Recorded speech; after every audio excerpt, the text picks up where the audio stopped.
Hello, beautiful humans. Welcome back to my channel. For all of you who are new here, my name is Elizabeth Rory. I'm a spiritual coach and a manifestation mentor. Thank you so much for being here. In this video, we are going to be discussing the 4 attachment styles. I've had a lot of requests to do a video on detachment, although it's very important for you to understand and recognize your attachment type first. So we're going to be covering all 4 attachment types in this video to help you identify which category you fall under. So before we dive deep into this video, I just want to remind everybody that this is a judge-free zone. If you're watching this video and you start to judge yourself or feel a little bit uncomfortable, please stop. Please be gentle on yourself. Give yourself the grace you absolutely deserve. Later in this video, I'm going to explain my attachment styles in the past and current attachment style, and maybe it'll make you feel a little bit better. The 4 primary attachment styles stem from the attachment theory. The attachment theory basically describes how people form bonds and respond in close relationships. While not everybody is going to fall in one category at one time, it's very important for you to understand the traits and why somebody is this attachment style so it can help you change patterns in the future. Before I get into the nitty-gritty of all the different attachment types, it's really important for you to understand where these attachment types develop from. They primarily develop during our earliest relationships, especially with people who cared for us during our early childhood. At its core, attachment is your nervous system's way of responding to one question. When I need comfort, safety, or connection, what happens? And the way you respond is your brain and your body learn to answer that question through past experiences. For an example, if your caregiver was inconsistent growing up, sometimes loving, sometimes unavailable, you may have learned, I have to work hard to receive love. Now this will fall under anxious attachment. But if another person was raised with somebody who was extremely attentive, always provided the love and support that they needed 24/7, these people grow up to have what we call a secure attachment type. Their relationships and bonds with other people is very secure because truly that's all they know. First attachment style is secure attachment. These people are secure in a relationship and also being very independent. They're internally very secure. Remember, at childhood, these people had a lot of hands-on attention, consistency, a lot of love and support. Now, they feel secure because this is what they experienced as a baby. So a lot of the common traits that a secure attachment style holds is that they are very trustworthy. And there's 0 to very little trust issues in their relationships, in any of their relationships. Communication is very important for these people. They need an open, honest, and transparent communication. They're also very good at communicating as well. The key to a secure attachment is, this is one's my favorite. They are very comfortable giving and receiving love. They feel absolutely worthy of love. We all are worthy. But secure attachments really feel that securely without thinking about it. Something a secure attachment person also has is the confidence that if their partner tells them they need space for a few days or hours away, this person has no fear, no anxiety. They're completely okay with their partner needing space because they are so secure. The next attachment style is anxious attachment. Now, somebody who falls under this category truly does crave connection, although they have a big fear of being abandoned or replaced.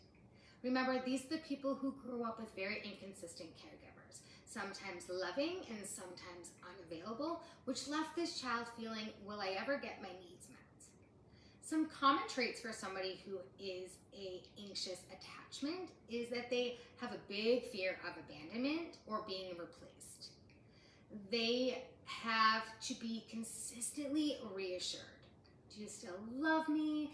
Do you miss me? Do you still think I'm pretty? This constant reassurance is not only in a romantic relationship, but it's also in friendships as well.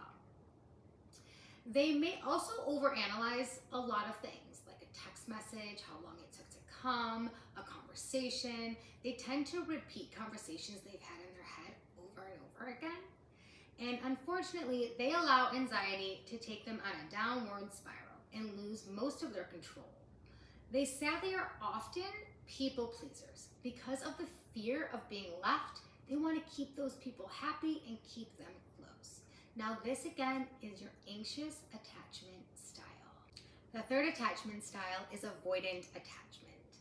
Now, avoidants tend to crave independence, and they crave this independence out of fear that if they're in a relationship, they will have to communicate their emotions.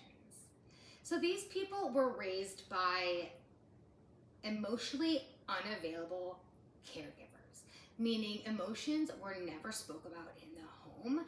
They were often put to the side. You weren't able to freely and comfortably express how you felt. They also very rarely depended on other people for help, and they solely depended on themselves. Some traits of an avoidant is they prefer to be alone. They do not like to discuss their emotions and how they're feeling. They have a very difficult time expressing their vulnerable side. They would rather just not do it. It makes them very uncomfortable. So they avoid scenarios that are going to put them in that space where they have to communicate how they feel. They often like to solve problems on their own as well, and they keep themselves emotionally distant. So these people are emotionally unavailable. The fourth attachment style is fearful-avoidant.